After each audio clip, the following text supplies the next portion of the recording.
ఒక చెట్టు మనకు రోజుకు ఎంత ఆక్సిజన్ ఇస్తుందో తెలుసా? 10 బాటిళ్ళా? 100 బాటిళ్ళా? నిజం వినగానే మీరు షాక్ అవ్వాల్సిందే. ఒక బాగా ఎదిగిన చెట్టు ఒక రోజుకు సుమారు 100 నుండి 120 మంది మనుషులకు 24 గంటల పాటు ప్రాణవాయువు అందించగలదు. అంటే ఒక చెట్టు is equal to breathing machine. ప్రత్యేకంగా వేప, మర్రి, రావి, మామిడి, చింత చెట్లు ఎక్కువ ఆక్సిజన్ని ఉత్పత్తి చేస్తాయి. ఇంకా ఆశ్చర్యకరమైన విషయం ఏమిటంటే రావి చెట్టు రాత్రిపూట ఆక్సిజన్ విడుదల చేస్తుంది. దీన్ని బట్టి ఒక చెట్టు అంటే వందల ఆక్సిజన్ బాటిళ్లతో సమానం.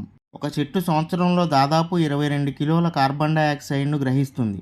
దీనివల్ల గాలి స్వచ్ఛం అవుతుంది, వాతావరణ ఉష్ణోగ్రత తగ్గుతుంది. ప్రస్తుతం భూ ఉష్ణోగ్రతలు పెరగడానికి గల కారణాలు అడవులు నశించడమే. భారతదేశంలో ప్రతి నిమిషానికి ఒక ఫుట్బాల్ మైదానం పరిణామంలో అడవులు నశిస్తున్నాయి.